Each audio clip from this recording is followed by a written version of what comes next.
Bonjour Elisa. Bonjour Vincent.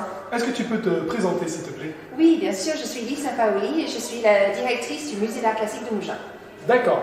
Le Musée d'Art Classique de Mougins, est-ce que tu peux me parler un peu de ce musée? Bien sûr, c'est un musée privé qui est situé dans le sud de la France, à Mougins, dans les Alpes-Maritimes, à quelques kilomètres de Cannes. C'est comme je disais, un musée privé donc, qui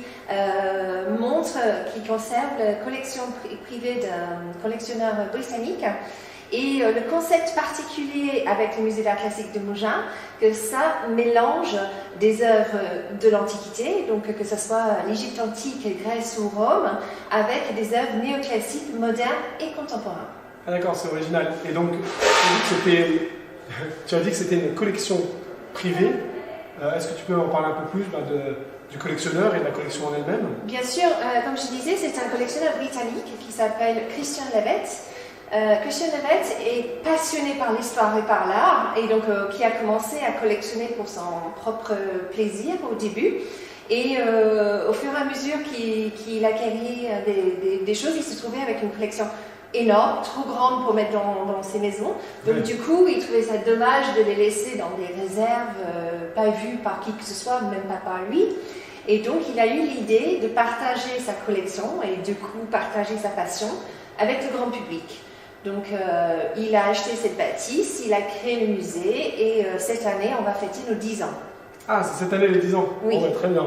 Et du coup, voilà, là, c'est un exemple en fait de ce que vous faites, alterner période antique et période contemporaine. Par exemple, là, les deux œuvres, c'est quoi? Donc là, c'est la déesse Vénus, ou Aphrodite pour les Grecs, donc la déesse de la beauté, bien sûr. Donc en effet, oui, c'est une juxtaposition pour montrer l'influence que les artistes ils ont trouvée dans ces mondes antiques depuis des siècles et des siècles, et que ça continue aujourd'hui. Donc justement, là, on a une juxtaposition qui montre parfaitement l'exemple. Donc avec cette sculpture en marbre de la Vénus qui date du 1er au 3e siècle après Jésus-Christ. D'accord. Et à ses côtés, on retrouve la Vénus bleue d'Yves Klein. D'accord, ah oui. Voilà, créée en 1962, et puis derrière, on peut apercevoir la Vénus de Botticelli, mais fait par Andy Warhol, donc un négatif. Voilà, donc on voit l'influence de cette déesse de l'Antiquité qui a influencé plein d'artistes pendant tout ce temps. Bon, bah, très bien, on va aller voir d'autres œuvres parce que je crois que votre collection est aussi la plus grande collection privée au monde d'armes et d'armures de l'époque antique, donc on peut aller voir ça? Absolument, on a tout un étage dédié à l'armurerie qui se trouve au dernier étage du MACM. Allez, viens avec moi. Ok.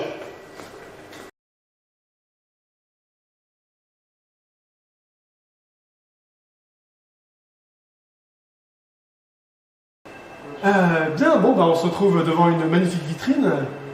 Oui, ça y est, on est dans l'armurerie du MACM et on commence cette galerie par cette vitrine qui représente le soldat grec, l'hoplite, la panoplie de tout ce que le soldat grec avait sur lui et qu'il portait, mais je pense que tu es plus adepte que moi d'en parler de justement cette armure. Tout à fait, bah là c'est une vitrine qui est assez explicite puisqu'elle présente à la fois l'arme principale, la lance, puis le casque qui est emblématique. Alors là on a un beau casque archaïque, un thorax, une lame, un copis. Derrière on a en plus un vase qui nous montre ces combattants hoplitiques, donc ce sont les sources principales que l'on a sur cette période. Et puis vous avez une pièce majeure là au centre, pile au moment de l'arrivée. On peut bien voir une magnifique frise d'un bouclier antique. Là on est sur la période hellénistique et c'est assez unique. Sur un gros plan tout à l'heure, on voit en fait une armée en marche en procession. En fait votre collection elle est pleine de surprises avec des pièces vraiment uniques au monde. Oui, bon, oui, nous avons beaucoup de chance.